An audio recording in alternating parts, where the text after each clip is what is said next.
የዕብራውያን መጽሐፍ በጌታ በኢየሱስ ክርስቶስ ስም አነባለሁ። ምዕራፍ 4 ላይ ነው ያለነው። ቁጥር 12 እና ቁጥር 13 የምንወደው የጌታ ቃል እንደዚህ ይላል። የእግዚአብሔር ቃል ሕያውና የሚሰራ ነውና በሁለት በኩል ስለት ካለው ሰይፍ ሁሉ ይልቅ ስለታም ነው፣ ነፍስንና መንፈስን ጅማትንና ቅልጥምን እስኪለይ ድረስ ዘልቆ ይወጋል፣ የልብንም ሐሳብና ምኞት ይመረምራል። ከእግዚአብሔር ዓይን የተሰወረ ምንም አይነት ፍጥረት የለም። ስለ ራሳችን መልስ መስጠት በሚገባን በእርሱ ፊት ሁሉ ነገር የተራቆተና የተገለጠ ነው። እንግዲህ በጣም ብዙ ስለ ረፍት፣ ስለ ማረፍ፣ ስለ የእግዚአብሔር ረፍት፣ የእስራኤላውያን ረፍትና የኛ ረፍት አይደል ብለን እነዚህን ጊዜያት ረጅም ለወራት እንግዲህ ስንካፈል የቆየ ነው። እግዚአብሔር አርፏል፣ ህዝቡን ከነዓን ወስዶ አሳርፏል። ለኛ ደግሞ የተዘጋጀ ከፊት የቀረ የሰንበት ረፍት አለ ብለን አንድ ረፍት በሶስት ዲስፔንሴሽን ቀርቧል። በተለያየ ሶስት ዘመን አንድ ረፍት እግዚአብሔር አቀርቧል። የራሱ ረፍት ነው።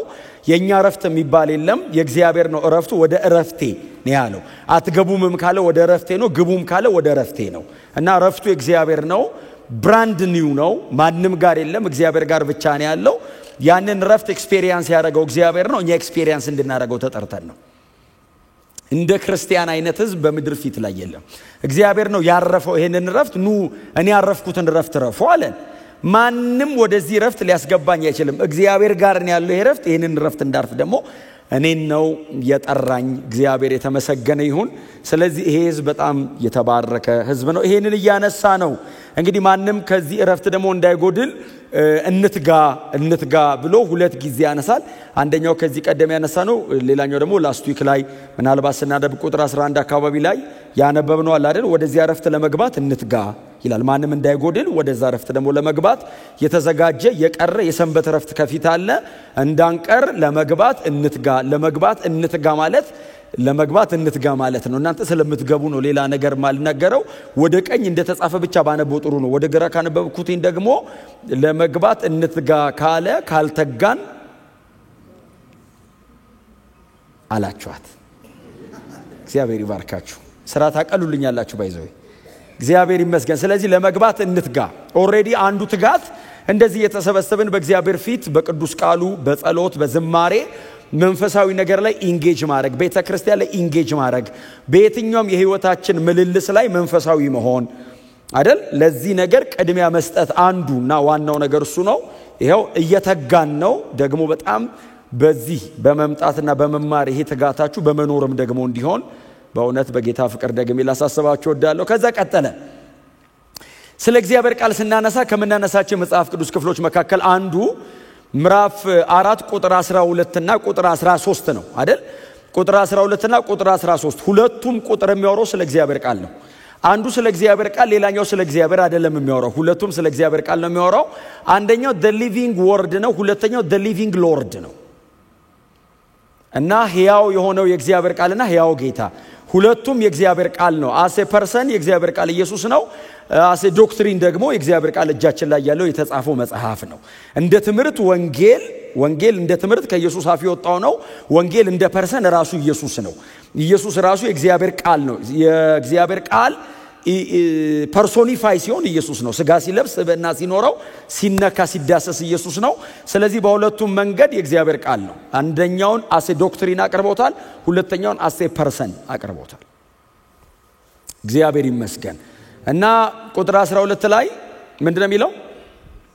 የእግዚአብሔር ቃል ሕያውና የሚሰራ ነውና በሁለት በኩል ስለት ካለው ሰይፍ ሁሉ ይልቅ ስለታም ነው። የእግዚአብሔር ቃል የሚለው ቃል የሚለው አንድ ነው አይደል? ቃል አሁን የሰው ቃል፣ የተለያየ ነገር ቃል፣ የሰይጣን ቃል እና የእግዚአብሔር ቃል የሚለውን ምናልባት ለብቻው ቃል የሚለውን ነጥላችሁ ካወጣችሁት ሎጎስ የሚል ነው። ሎጎስ ፊሎሶፊካሊ ካለው ተርም ውጪ በመጽሐፍ ቅዱሳችን ላይ ሎጎስ የሚለው ወይንም ቃል ብቻ የሚለው ቃል የሚለው በተለያየ መንገድ አቀረበውታል። የመጽሐፍ ቅዱስ ጸሐፊዎች፣ የአዲስ ኪዳን ጸሐፊዎች በተለያየ መንገድ አቀረበውታል። አንደኛው ቃል ስንል ንግግር ማለት ነው አይደል? ንግግር በውስጥ ያለውን ቶት ኤክስፕረስ የምናደርግበት መንገድ ማለት ነው። አንደኛው ቃል ማለት ንግግር በውስጥ ያለው ምኞቴን፣ ሐሳቤን፣ ፍላጎቴን ለሰው የማስረዳበት መንገድ ማለት ነው ቃል። ሁለተኛው ደግሞ በአይምሮ ውስጥ ያለ ሪዝኒንግ ፓወር ወይንም አመክንዮ ማለት ነው። አመክንዮ ራሱ ትርጉም ያስፈልገው ይሆን ማለት ነው። ሶስተኛው ግን መጽሐፍ ቅዱሳችን ላይ ያሉ ጸሐፍት ያስቀመጡት ሶስተኛው ቃል ሲሉ ስብዕና ያለው አካል ያለው ፐርሰን ማለት ነው።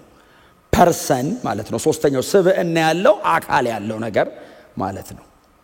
ቃል የሚለው በሶስት መንገድ ሎጎስ የሚለው እዚህ ጋር የምንመለከተው ቃል ብቻ ሳይሆን የእግዚአብሔር ቃል። ክብር ለእግዚአብሔር ይሁን። የእግዚአብሔር ቃል ሆሎጎስቲዮስ ማለት ነው። የእግዚአብሔር ቃል ይልና ያቀርባል። የእግዚአብሔር ቃል መጽሐፍ ቅዱሳችን ራሱ የእግዚአብሔር ቃል ነው። አሁን ቁጥር 12 ላይ የእግዚአብሔር ቃል ተብሎ የተጠቀሰው the written word ነው። የተጻፈው ቃል እጃችን ላይ ያለው ቃል ከዘፍጥረት ጀምሮ እስከ ራእይ ድረስ ያለው 66ቱ መጽሐፍ ማለት ነው የእግዚአብሔር ቃል። አሁን ቁጥር 12 ላይ የተወራ ያለው ቃል the written word ነው። የተጻፈው ቃል የእግዚአብሔር ቃል ከዘፍጥረት ጀምሮ እስከ ራእይ ድረስ ያለው ሙሉ መጽሐፍ ቅዱሳችንን የሚያመለክት ቃል። የሆነ ቀን ስትሰበኩ ድንገት የሚመጣላችሁ መልእክት ማለት አይደለም ትርጉሙ። ምን ማለት ነው? መልእክት ማለት ትንቢት ማለት ሳይሆን ለምሳሌ እየጸለያችሁ ያለ ወደ ልባችሁ ተወርውሮ የሚመጣ ቃል አለ። እሱኛውን ቃል ሬማ ነው የሚለው። ይሄ የሚያመለክተው እየጸለይን ያለ ድንገት ወደ ልባችን ተወርውሮ የሚመጣውን ለጊዜው የሚላከውን መልእክት ሳይሆን ተጽፎ የተቀመጠውን ሙሉ መጽሐፍ ቅዱሳችንን የሚያመለክት ሐሳብ ነው። ስለዚህ የእግዚአብሔር ቃል ሲል ዕብራውያን 4:12 ላይ the whole scripture ሙሉ መጽሐፍ ቅዱስ ማለት ነው። ክብር ለእግዚአብሔር ይሁን። አንዳንዴ የእግዚአብሔር ቃል ሲል ቶሎ ወደ ልባችን የሚመጣው በተለያዩ አይነት መንገዶች ስንሰበክ ሊሆን ይችላል፣ ስንጸልይ ሊሆን ይችላል፣ ሲዘመር ወደ ልባችን ተወርውሮ የሚመጣው ነገር ነው የእግዚአብሔር ቃል ብለን በጣም ብዙ ጊዜ ወደ አይምሮአችን የሚመጣው ኖ። ከመጀመሪያው መጽሐፍ እስከ መጨረሻ ያለው 66ቱ መጽሐፍ የሰማይ ላይብረሪ ማለት ነው ሙሉ የእግዚአብሔር ቃል ነው። መርጣችሁ እንዳታነቡ። የእግዚአብሔር ቃል አለና ሕያውና የሚሰራ ነው። የትኛው የእግዚአብሔር ቃል? ሙሉ መጽሐፉ። በጣም የተለየ ኃይል አለው የሚባል ቃል የለም። ሁሉም ቃል እኩል ነው።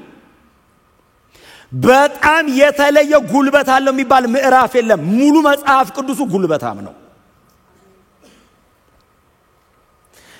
እንዳልኳችሁ ነው። ለጊዜው ስጸልይ ተወርውሮ የሚመጣልኝ ቃል ወይንም ሬማ ተብሎ የሚላከው የጊዜው ቃል ካለበት ነገር ምንጭቅ አድርጎ ሊያወጣኝ ይችላል። አደ ሞመንት እግዚአብሔር ለኔ ብሎ ስለላከው ካለበት ነገር አወጣኝ እንጂ ከሌሎቹ ከተጻፉት ቃላቶች የበለጠ ስለሆነ አይደለም። የእግዚአብሔር ቃል ሁሉ ሕያው ነው፣ የሚሰራ ሕያው ነው የሚለው ቃል ምናልባት እናንተ እንድትጽፉ ዞን የሚል አንድ ግሪክ ቃል ይጠቀማል። ክብር ለእግዚአብሔር።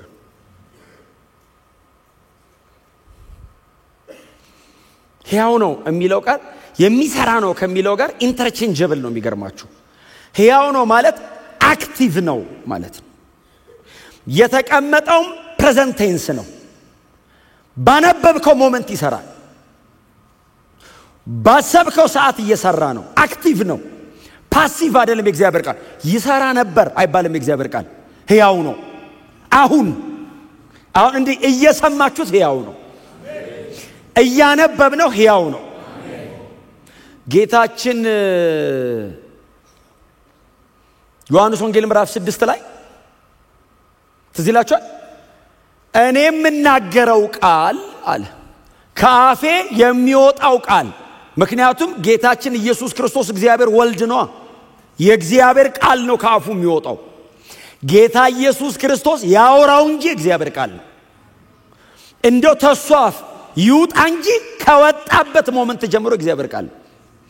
ኢየሱስ ካለ ከዛን ቀን ጀምሮ ያ ቃል ስታንዳርድ ነው። ስንዴ ኢየሱስ እስካወራበት ቀን ድረስ 7 አፈራ ይሆናል። ኢየሱስ 80 ታፈራለች ካለ ከዛን ቀን ጀምሮ 80 ነው የምታፈራው። ሂዝ ጋድ እና እንደዚህ ያለ ከአፌ የሚወጣ ቃሌ ሕይወትም ነው መንፈስም ነው። እኔ ላውጣው እንጂ አለ እሺ ብሎ ቶሎ ያወጣም እንጂ ካወጣ ሕይወት ሕያው ነው አለ አክቲቭ ነው። በተናገርኩበት ቅጽበት ወዲያው ያደርገዋል። የእግዚአብሔርን ቃል ሰባኪ ሕያው አያረጋውም። ሰባኪውን ሕያው የሚያረጋው ቃሉ ነው። በጣም ምርጥ ሰባኪ እግዚአብሔርን ቃል ሕያው አያረግም። የእግዚአብሔርን ቃል ደካማ ሰባኪ ሙት አያረጋውም። የእግዚአብሔር ቃል ያለ ደጋፊ ሕያው ነው፣ በራሱ ይኖራል። ጥላውን ሲሰብከው እከሌ ሲሰብክ የሚባል ነገር የለም። ጥላውንን በሕይወት የሚያኖረው ይሄ ቃል ነው። የእግዚአብሔር ቃል ሕያው ነው። ያለ አጋዥ ያለ ደጋፊ ከባለቤቱ የተነሳ ሕያው ነው። ሲወራ ካፉ ሲወጣ በባለቤቱ ስልጣን ልክ ይወጣል። ማንም ደካማ አሳጥማጅ መንገድ ላይ የተገኘ ቀራጭ ሊያወራው ይችላል። የእግዚአብሔር ከሆነ ግን ጥል ነው የሚያደርግህ። ብቻ እግዚአብሔር ቃል ይሁን። ከአፌ የሚወጣ ቃሌ አለ ኢየሱስ። እያስተማርኩ ነው ታውቃለህ። ህዝቡ አንሰማ ማንቀበልም ሲሉት እናንተ ስላልተቀበላችሁት አይቀንስም አለ። ሕይወትን የሚሰጥ መንፈስ ነው አለ። እስቲ አሜን በሏ። ሕይወትን ሰጪ መንፈስ the living spirit ሕይወት ሰጪ ሕያው የሆነ መንፈስ አለበት አይደለም ያለው ነው ያለው። ሕይወት አለበት አይደል? ሕይወት ነው መንፈስ ነው።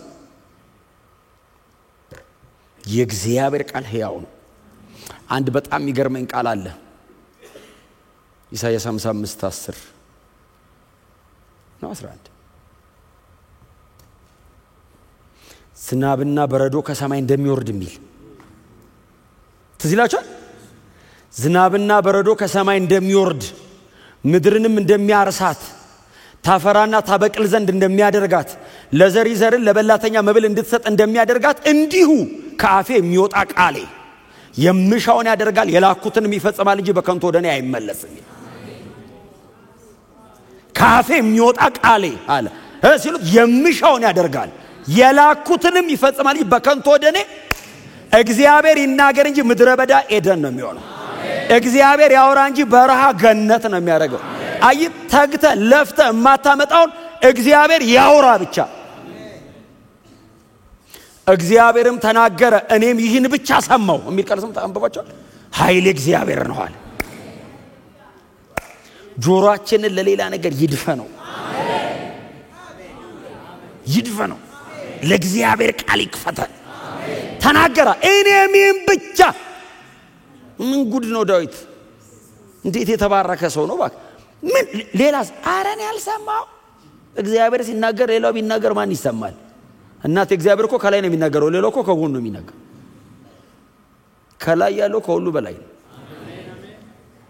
ከአፌ የሚወጣ ቃሌ አላ የምሻውን ምን ማለት መሰለ? እግዚአብሔር ራንደም ላይ አይናገርም። ፕሮግራም አሻክሞ ነው የሚልከው። እግዚአብሔር ከተናገረ የሆነ ነገር አለ የምሻውን ያደርጋል አለና እልከዋለሁ አለ። የላኩትን ደግሞ ይፈጽማል። ዝም ብዬ እንደው ደስ ብሎኝ አልልም አለ። ተልእኮዋለሁ አለ። የላኩትንም ይፈጽማል እንጂ እንዲህ በከንቱ ዝም ብሎ ኤኮ አስተጋብቶ ከተራራ ተራራ ተጋጭቶ ምናምን ተመልሶ ልሰማው አይደለም የምናገረው አለ። አድርጎ አለ ወደኔ ይመጣል አለ። ሲመጣ ጨርሶ ነው የሚመጣው አለ። ፉልፊል አድርጎ ሰርቻለሁ ይለኛል አለ። እና ልከው አይቀርም አለ። ይመጣል አለ። ጨርሶ ይመጣል አለ። የማንም ቃል ይሞታል።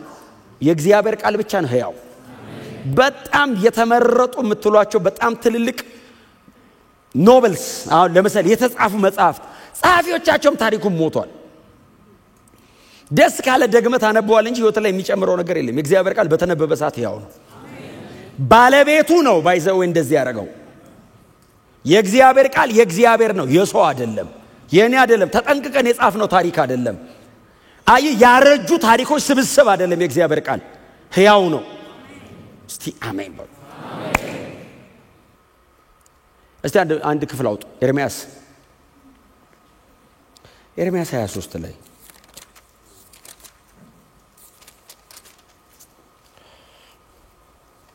ሀያሶስት 29 ነው ግን ቆይ ከ25 ጀምሮ ላንብብላችሁ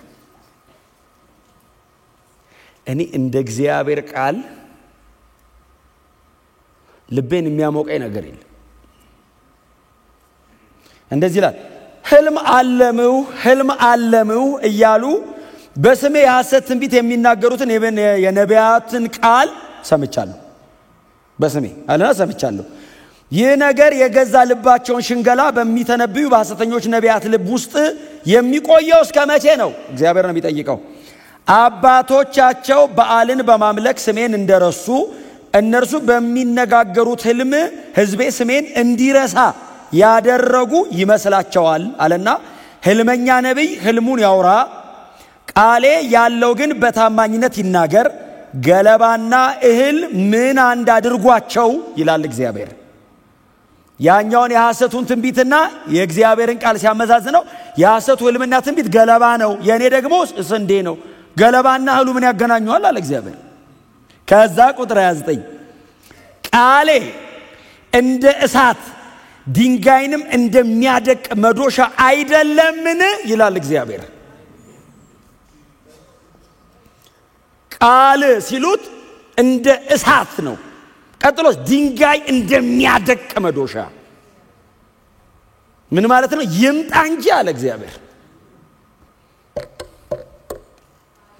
ሐሰተኛ ምናምን የእግዚአብሔር ቃል እስኪመጣ የእግዚአብሔር ቃል የማይገልጠው ነገር የለም አንድ እንትን ትዛለኝ የሐዋርያ ሥራ ምዕራፍ 13 ጳውሎስ ዛ ሰርጊዩስ ጳውሎስ የሚሉት አገረ ገዢ ፊት ቆሞ ይሰበከ ቀን ትዝላችሁ ሰርጊዩስ ጳውሎስ አገረ ገዢ ጳፋ የምትባል ደሴት ላይ ነው ያገኘው እና አገረ ገዢው አስተዋይ ነበር ጳውሎስ የሚለውን ስም ጳውሎስ ራሱ ያገኘው ከሰርጊዩስ ጳውሎስ ስብከት በኋላ ነው እንጂ እግዚአብሔር ጳውሎስ ብሎት አይደለም ስምዖንን ጴጥሮስ ያለው ጌታ ኢየሱስ ነው ጳውሎስ ትክክለኛ ስሙ ሳውል አይደለም ሳውል ነው ጳውሎስ ያለው ሰውየውን ከሰበከው የትኛው ሳውል ሲሉ ለአገረ ገዢው ለሰርጊዩስ ጳውሎስ የሰበከው ሳውል ጳውሎስ እንጂ ጳውሎስ ማለት ትንሹ ማለት ነው ትርጉሙ እና አገረ ገዢው አስተዋይ ነው ይላል እና የነ ጳውሎስን ስብከት ሰማና እስቲ ጥሯቸው አለ መጡና ጳውሎስና በርናባስ ናቸው መጡ እስቲ አውሩ ነገሩኝ እስቲ አላቸው ምንድነው የምትሰብኩት ሲል ጳውሎስም የእግዚአብሔርን ቃል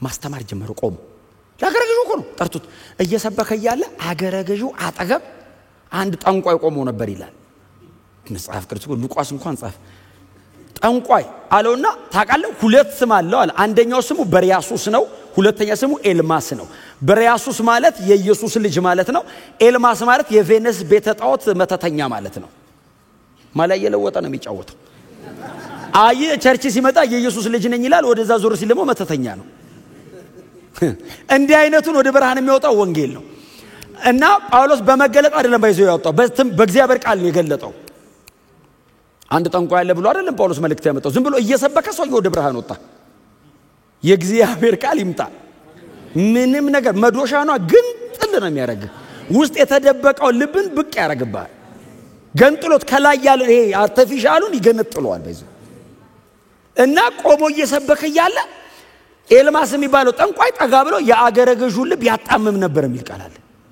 ያገረ ገዢው ልብ ያጣማል ምን እንደሚል ሉቃስ አልነገረንም ነገሩ ምን ያረጋልናል ያ ወንጌሉን እንስማ እንጂ አሁን የስንቱ ጠንቋይ ይጻፋል ዋናው ይነገረን እንጂኛ ፎርጅድ ስናጠና እድሜያችን ይለቅ እንደ ኦሪጂናሉን አጥንተን ፎርጅዱን መጣል እና እየሰበከ ያለ ሲያጣምም ጳውሎስ እንደዚህ አንተ አለው በመንፈሱ ተበሳጭ አንተ አለውና የዲያብሎስ ልጅ አለው የኢየሱስ ልጅ እኮ ነው ስሙ ኦሪጂናሊ ገለጠው ታውቃለህ የዲያብሎስ ልጅ አለውና ወንጌልን ጳውሎስ ምን ብሎ ጠራው መሰለ የጌታ ቀና መንገድ አለው ወንጌልን ለምን ታጣመማለህ አይደለም ያለው የጌታን ቀና መንገድ ከማጣመም አታርፍም እንግዲያው እውር ትሆናለህ አለው ይላል ታወራ አይልም ጭጋግና ጨለማ ወረደበት የሚል ቃል አለ እውሮና አይልም ጭጋግና ጨለማ ወረደበት ማለት ይሄ ብቻ አይደለም የታወረው እድሜው ላይ ከዛ ከአገረ ገዡ ፊት የሚመራው ፈልጎ ሲወጣ አገረ ገዡ በተአምሩ ተገርሞ አይደለም የሚለው በትምህርቱ ተገርሞ አመነ ይላል።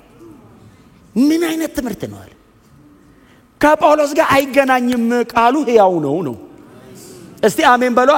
ጳውሎስ መስሪያ ነው እንጂ ነገሩን እየሰራ ያለው ቃሉ ነው።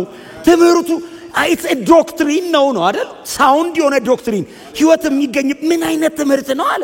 ሲፈልግ አይን ይከፍታል የሆነ ቦታ ደግሞ አይን ይዘጋል አለ። ትምህርቱ ነው አለ። ሰውየው ሜኔን ነው አለ። እስቲ አሜን በሏ። በጌታ ስትሆኑ ማውጣት የጀመራችሁት ክንፍ የለም። በጌታ ስትሆኑ ከመሬት ከፍ እያላችሁ አትሄዱም።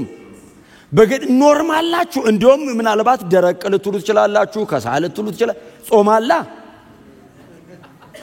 በጌታ ቤት ስገባ ማረብኝ።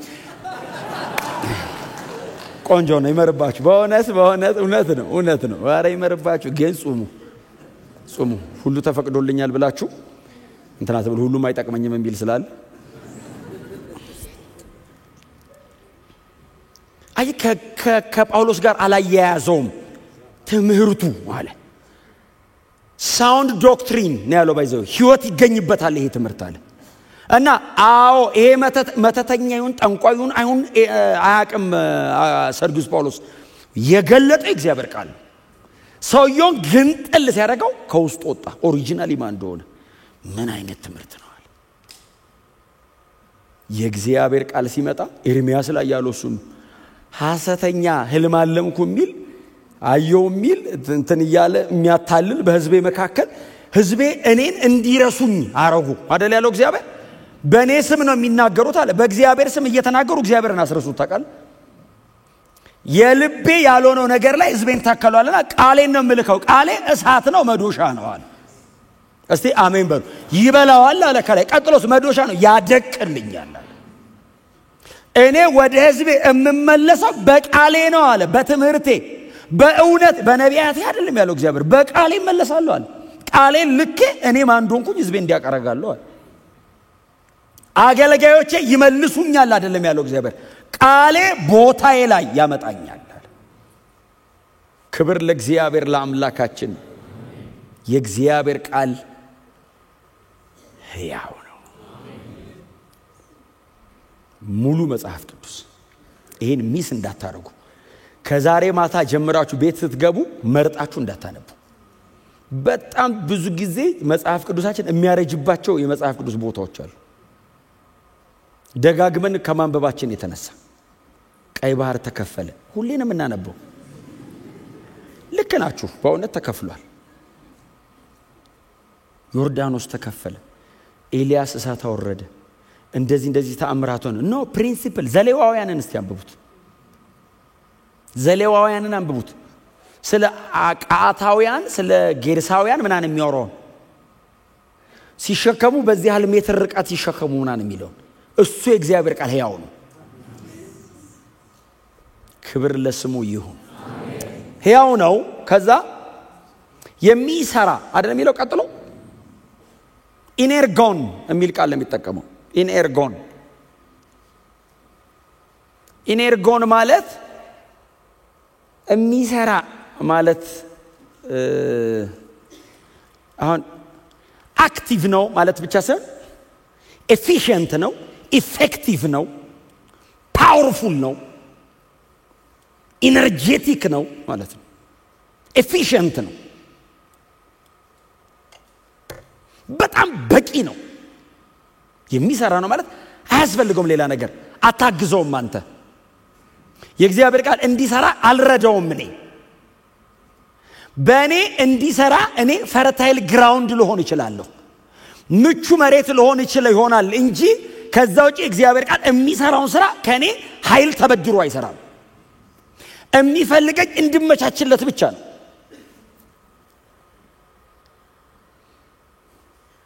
መጽሐፍ ቅዱሳችን ላይ የእግዚአብሔር ቃል የተመሰለው ለምሳሌ የእግዚአብሔር ቃል የተመሰለው በማቴዎስ ወንጌል ላይ በወንጌላት ላይ ጌታ ኢየሱስ ክርስቶስ ሲያስተምር የእግዚአብሔር ቃል የተመሰለው ለምሳሌ አንዱ በዘር ነው። ስለዚህ ይላችኋል በዘር ሲድ በዘር ነው የተመሰለው። በዘር ሲመስለው በተለያየ መንገድ በተለያየ ቦታ ላይ የሚወድቁትን አርጎ በአራት ቦታ ላይ ነው አይደል የሚወድቅ ያደረገው። የመጀመሪያው መንገድ ዳር፣ ከዛ ቀጥሎ ያለው ጭንጫ ላይ ከዛ ሁለቱ ደግሞ እሾህ አካባቢና መልካም መሬት ላይ የተዘራው አንድ ዘር ነው አንድ ነው አራቱም መሬት ላይ ያረፈው አንድ ዘር ነው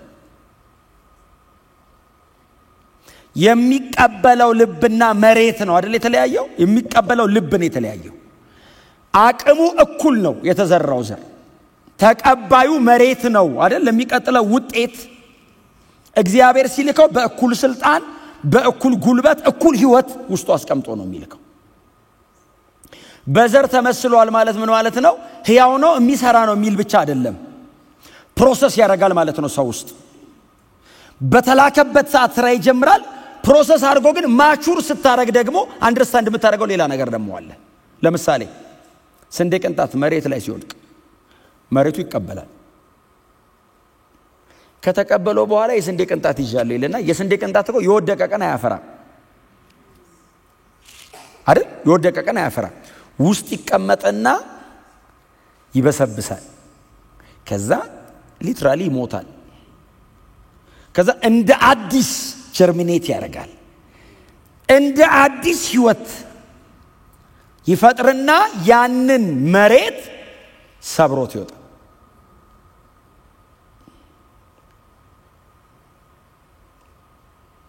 ልክ እግዚአብሔር ቃል ሲላክ ወደኛ የመጣ ሰዓት አሁን ዛሬ ለምሳሌ እየተማርን ይያለ የገባን ነገር አለ የሆነ ቀን የሚገባን ነገር አለ መንገድ ላይ እየሄድኩ ነው ብዙ ነገር ገብቶኛ ቃል እየጸል ስንት ዘመን ተሰብኬ ይሄ ነገር እንደዚህ ነው ብዬ ሳስብ የቆየሁትን ነገር ተንበረከከ እየጸለኩ ቦግ ይልልሃል ውስጥ ገብቶ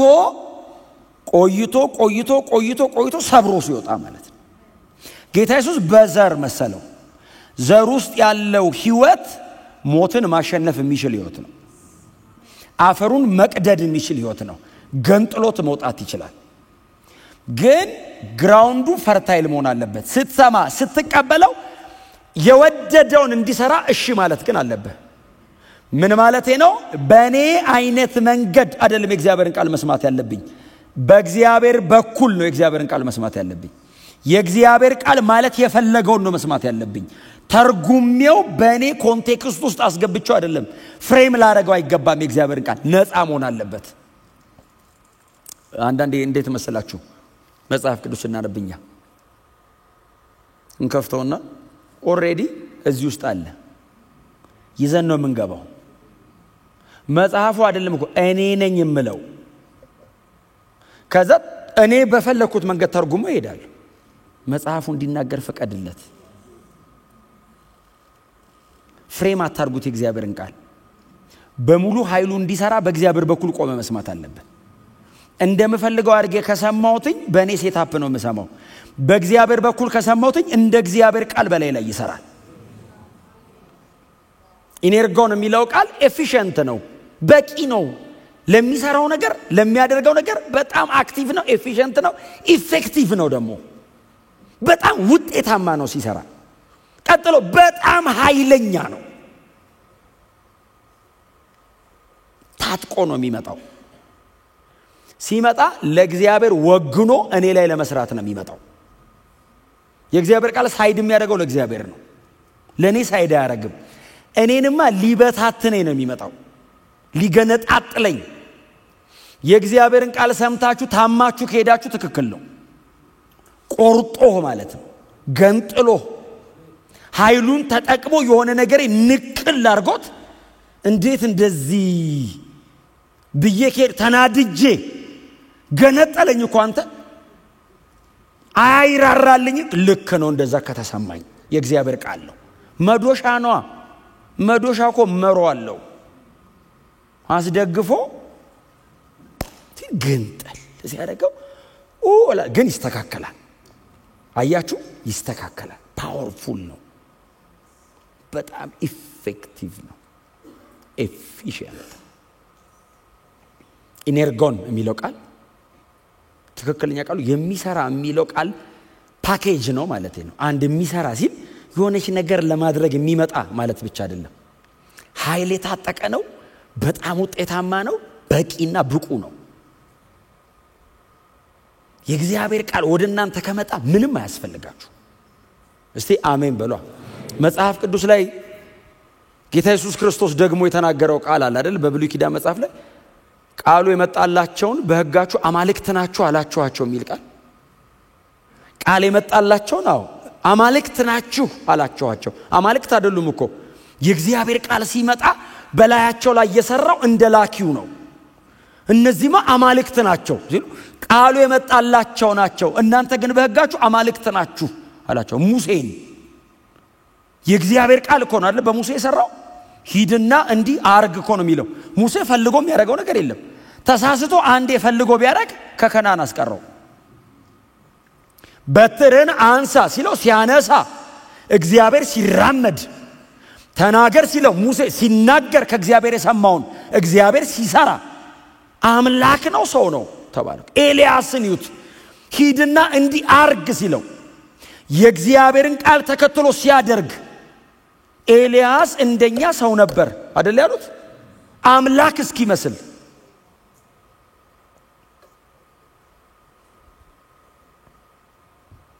አጋዥ ደጋፊ ረጂ አይፈልግም። ሕያው ነው የሚሰራ። ከዛ ቀጥሎ ምንድነው የሚለው? በሁለት በኩል ስለት ካለው ሰይፍ ሁሉ ይልቅ ስለታም ነው። ዋው! ክብር ለኢየሱስ ይሁን። ይሄ ማለት ምን ማለት መሰላችሁ? በሁለት በኩል አሁን ለምሳሌ እንደዚህ አይነት ቃላቶች ለምሳሌ ራእይ መጽሐፍ ምዕራፍ 1 ቁጥር 16 ላይ አይደል? ከአፉ በሁለት ወገን የተሳለ ስለታም ሰይፍ ይወጣ ነበር የሚል ቃል አለ። ዮሐንስ ያ ግሎሪፋይድ የሆነው ክራይስት የከበረው ክርስቶስ ማለት ነው። አሁን መሬት ላይ ያለው ብቻ ሳይሆን ተመልሶ የመጣው የከበረውን ክርስቶስን ሲያይ አይኑ የእሳት ነበልባል ይመስላል፣ ፊቱ በሙሉ ድምቀት እንደሚያበራ ፀሐይ ነው፣ በቀኝ እጁ 7 ከዋክብት ይዟል፣ በሰባቱ መቅረዞች መካከል ይመላለሳል ምናምን አለና ከአፉ ድምጽ አለ። ድምጽና ቃል ይለያያል። ድምጹ እንደ ብዙ ውሆች ድምጽ ነው አለና ሴስሞስ ማለት እንደ መሬት መንቀጥቀጥ ነው። በዚህ በጣም ግርማ በተሞላ ድምጽ ውስጥ ግን አለ ቃል አለ። ቃሉ በሁለት ወገን የተሳለ ስለታም ሰይፍ ይመስላል። ምን ማለት ነው? በዚህና በዚህ የተሳለ ማለት አይደለም ትርጉሙ። ጥርግርግ አርጎ የሚበላ ነው ማለት ነው ትርጉሙ። ክብር ለኢየሱስ። ልክ እንደ ዋይልድ ቢስት ነው የሚለው። እንደውም ትክክለኛ አንድ ያነበብኩት ይሄ የጫካ አውሬ ሲወጣ ጥርግርግ እንደሚያደርገው የእግዚአብሔር ቃል ሲመጣ ጥርግርግ ነው የሚያደርገው። ይሄ ቅልጥም ጅማት አጥንት ውስጥ የተደባበቀ ነገር ካለ አያስተርፍም። እና በሁለት ወገን በኩል እንደተሳለሰ ይሄ ምንድነው? ፊገራቲቭ ነው ማለት የሮማውያን ሰይፍ አለ። በሳይዟ አጠር ያለች ናት እና ደብል ኤጅ ነች። እና ሮማውያን እንደዚህ ብቻ አይደለም የሚቆርጡት፣ እንደዚህ ነው የሚቆርጡት። በዚህም ነው ስለቱ። እና በሰደዱበት አንግል በሙሉ ቆራጭ ነው። አሁን በዛ አይነት መንገድ ፊገራቲቭሊ ያቀረበው እንጂ ትክክለኛ ግን የዕብራውያኑ ጻፊ የሚጠቀመው የግሪክ ቃል የሚባላ ነው። እግዚአብሔር በአንተ ህይወት ላይ ያላስቀመጠው ነገር ኮንሱም የሚያደርገው ቃሉ ልኮ ነው። መክሮ አይደለም የሚያስተካክለ። ቃሉን ይልከዋል፣ ይበላዋል። ነበር ትላለህ፣ ታጣዋለህ። ታውቃለህ እግርህን ወስዶት የሆነ ቦታ ላይ አብሮኝ የኖረ የምትለውን የእግዚአብሔር ቃል ሲመጣ ይወስደዋል። ክብር ለእግዚአብሔር ለአምላካችን። ትክክለኛ የሚለው ምንድነው? በሁለት ምንድነው የሚለው? በሁለት ወገን በኩል የተሳለ ነው። ይልቅ የተሳለ ነው። ዲስቶሞስ የሚል አንድ ግሪክ ቃል ይጠቀማል። ዲስቶሞስ ደብል ማውዝ ትክክለኛ ቃሉ ሁለት አፍ ማለት ነው። ሲበላ አስበዋል። ሁለት አፍ እንዲም ነው የሚበላ። የጸለይክበትም ያልጸለይክበትም ነው የሚወስደው። ጌታው ይሄኛውን ያስቸገረኝ ሲል ያኛውንም ይወስደዋል። እስቲ አሜን በሉ። ጎናቸው የእግዚአብሔር ቃል ይምጣል በሉት። በቃ ይብላህ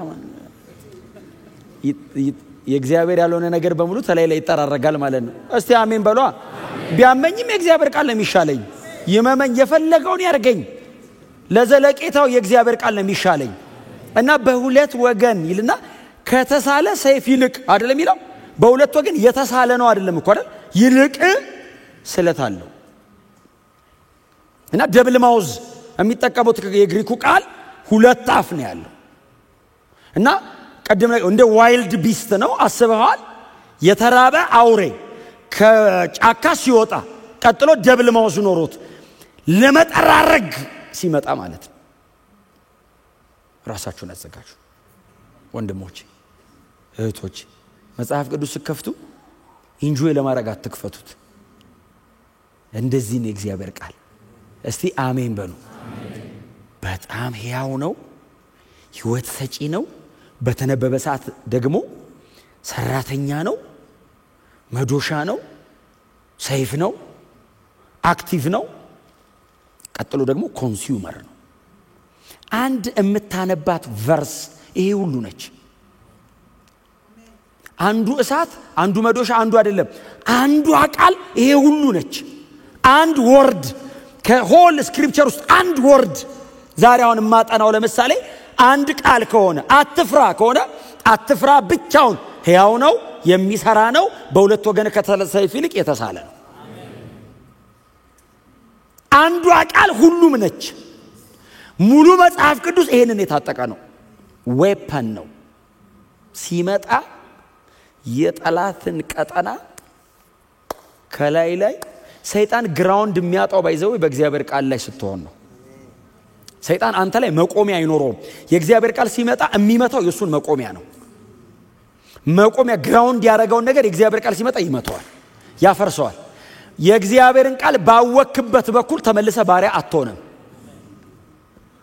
እውነትን ታውቃላችሁ። እውነት አርነት ባወክበት በኩል ነፃነት ይቆያል። ሰይጣን ብዙ ጊዜ ግራውንድ የሚያደርገው ባላወቅንበት ሳይድ ነው ባይዘው። እኛም ደግሞ ያላወቅንበትን ሳይድ ብዙ ጊዜ መሸፈን የምንፈልገው በልምምድና በአሰራር ነው። በእግዚአብሔር ቃል እውነት፣ በእግዚአብሔር ቃል ዕውቀት ልባችሁም አይምሯችሁም የታጠቀ ይሁን። አያችሁ፣ የተሰቀለው ክርስቶስ እንሰብካለን ስንላውን ቅድም ይሄ እግዚአብሔር ቃል። እኛ ግን የተሰቀለውን ክርስቶስ ሕያው ነው። አሁን በተባለ ሰዓት ይሰራል፣ የሚሰራ ነው።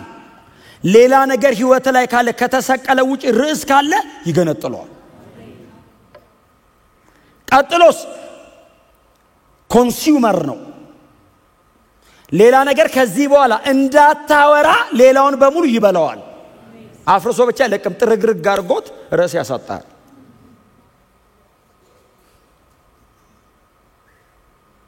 ከዛ ይሄንን ነው የእግዚአብሔርን ቃል ቁጥር 13 ላይ ይቀጥላል። ቁጥር 12 ላይ ያለውን እንድመለስበት ኔክስት ዊክ ይመለስበታል። ቀልጥም ጅማት አጥንት አይደለም ይለው። ከዛስ መንፈስና ነፍስ፣ ከዛስ ምኞትና ሐሳብ።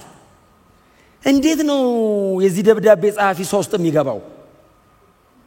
ቀልጥም ጅማት አጥንት እኮ ሐኪም ደርሶበታል። ነፍስና መንፈስ ባይዘው ብዙ የመጽሐፍ ቅዱስ ክፍል ላይ ተለዋውጦ ገብተዋል።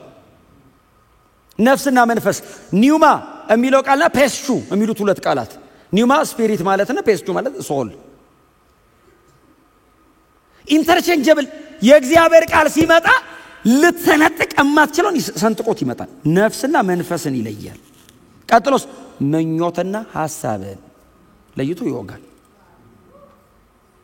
ሕያው የሚሰራ ስለታም ሰይፍ ቀልጥም ላይ ሲመጣ፣ ጅማት ላይ አጥንት ላይ ሲመጣ፣ መንፈስና ነፍስ ላይ፣ ዕውቀት ስሜት ፈቃድ ላይ ሲመጣ፣ ከዛ ምኞት ዲዛይር ላይ፣ ምኞትና ሐስቶት ላይ ሲመጣ እየገነጣጠለ ይወጋዋል አለ። እኛን በሚያየን በእርሱ አይኖች ፊት ብሎ ይሄንን ቃል የሚያየን ፐርሰን ያደርገዋል። ይሄንን ቃል ትምህርት ነው ያለንን ቃል ዕውቀት ነው ያለንን ቃል ከእግዚአብሔር ተልኮ የሚመጣ ነው ያለንን ቃል እኛን በሚያየን በእርሱ ዓይኖች ፊት ሁሉም ነገር የተገለጠና የተራቆተ ነው። ቅድም መጀመሪያ ላይ ነገርኳችሁ the living word እና the living lord ሕያው ቃል አድርጎ ቁጥር 12 ላይ ሕያው አምላክ አድርጎ ደግሞ ቁጥር 13 ላይ ራሱ ነው ባይዘው የሚጠቀመው ቃል ራሱ ነው። በደንብ አያይዤ አሳያችኋለሁ የሚቀጥለው ሳምንት ላይ ራሱ ነው። ግን ሕያው አድርጎ የሚያቀርበው ዋው ምን አይነት ነው ይሄ የተጻፈ ቃል ብለን ሳንጨርስ መጽሐፍት ሁሉ ስለኔ ያወራሉ አይደል ያለው ጌታ ኢየሱስ። ምንም አይነት መጽሐፉ ላይ ያለ ሐሳብ የኔ ነው አለ። ምንም ነገር ደግሞ ስለኔ ለማውራት ተብሎ የገባ ነው አለ። ብቻውን የሚቆም ታሪክም ባለ ታሪክም የለም። ሁሉም ነገር ስለኔ ነው አለ። ቁጥር 12 ላይ የቀደመው ዘመን ላይ ያሉትን መጽሐፍት ያመጣል። ከቁጥር 13 ላይ ደግሞ የተገለጠውን የእግዚአብሔርን ቃል ደግሞ ያመጣዋል። ክብር ለኢየሱስ ለአዳኛችን።